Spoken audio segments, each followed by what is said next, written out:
told by many of our schools that the Constitution has to be flexible and modern, and it has to adapt to the times. You know, the founders made it an appropriate way to change things if we had to, and that's to amend it, not ignore it. Ignore it is the worst thing.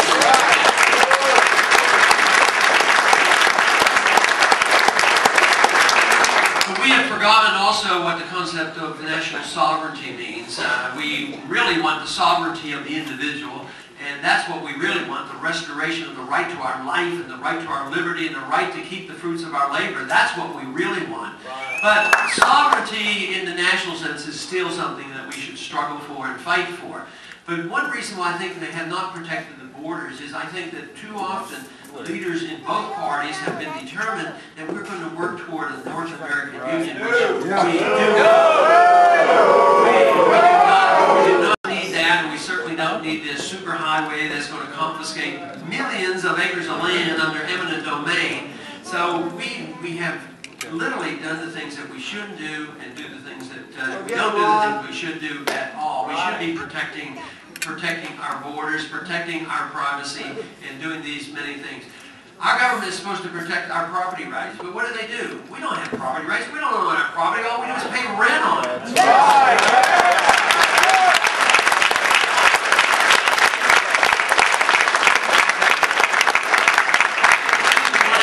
Property, you got to get permits, and this is not only the federal government, all the government levels. They tell you what you can do and can't do, and endlessly. And then if they want to use it for something else, they come and take it away from us through eminent domain.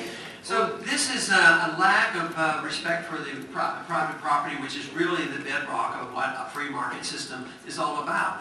The other basic principle that we should be protecting is that of private contracts. Contracts, agreements between two people, whether they're social or economic, they shouldn't be separate. Social contracts and agreements and associations should be voluntary. As long as nobody's hurting anybody, we can't be telling people what they can do with their lives and how to act. We should be open, pick their own religions, pick their own social values. And yet today, in economics, everything we do, you know, we're told who we can hire, who we can fire, how much we can pay, all the regulations.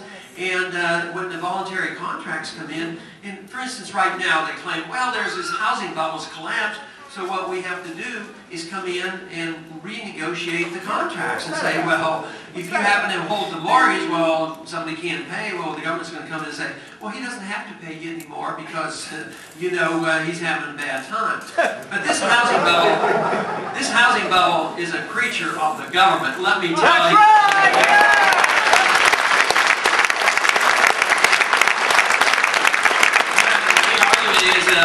Are we going to get a recession? I say we're already in a recession. Some people are already in a depression.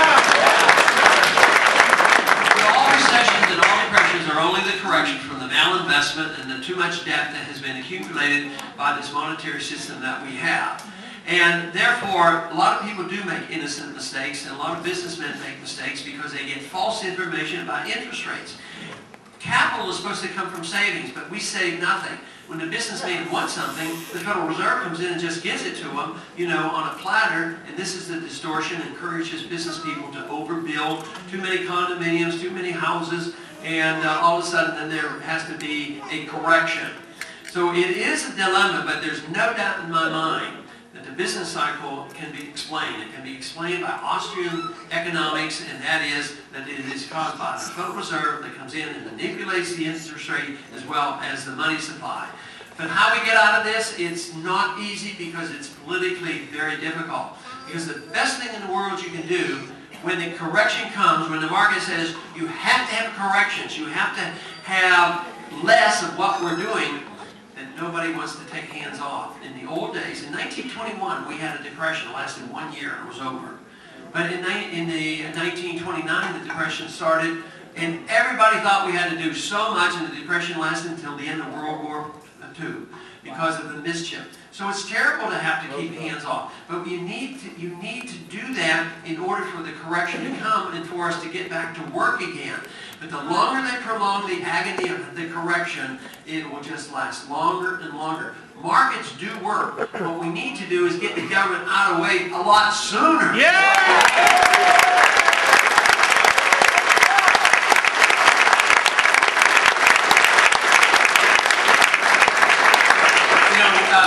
care has been a major item in the campaign trail, and rightfully so, because the government's been involved in medical care essentially since 1965, more so in the early 70s when then the tax laws were passed and mandated HMOs and PPOs, and that's when the drug companies became more influential in medical care.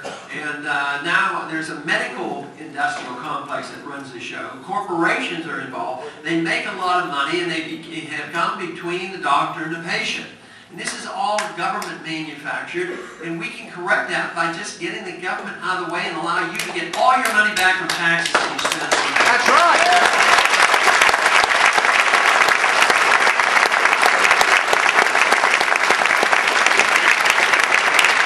The real detriment that comes from managed care is that they manage it. That is the problem. And then they tell you which doctor you can see and who you have to see first to go to the next one, which medications you can buy. And then if you want to go into holistic medicine or preventative medicine, alternative care, then the government tells you you can't do it because they don't want to pay for it. If you're in charge and you have the money, you get to pick. And that's what you need.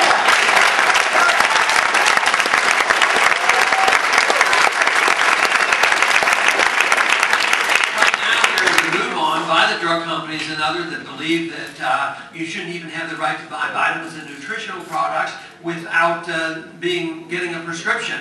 And not only does the FDA want to get the control of some in this government, the WTO wants to be in control worldwide to write these regulations. And this is exactly opposite of what freedom is all about. Sure, when you have total freedom, you might make a mistake, but if you make a mistake, you make it for yourselves. When the politicians make a mistake, they make it for all of us, and we can't correct the problems, and that's why we're...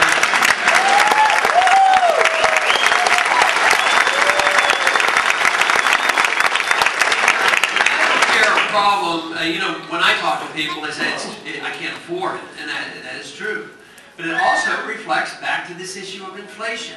When governments create inflation, all prices don't go up evenly. If they all did, if your salaries went up evenly and all the prices went up evenly, it would be no big deal. But it doesn't work that way. Like I said, some get wealthy over this, other prices go up. Some prices, in spite of the inflation, some prices actually go down. Like on the cell phones and computers and televisions have actually not risen in price. But when it comes to medicine and education, these prices go up much faster. So the inflationary factor is there as well. But we need to change our tax code, but we need to get the government out of the way. The situation we have today means that everybody gets charged the maximum. Before, everybody used to be charged the minimum because you didn't have, right now, today, somebody comes in and they're not on any program, they get immediately signed up for Medicaid. And then the hospitals, because they're under the gun for inflation, they're hardly making it, they have to charge the maximum too. So it's exactly opposite of the way the free market works. And tragically, the noise that I hear, not so much from our side, but partially so, as well on the other side, is what we need now is national health care. That's the last thing we need, is specialized medicine.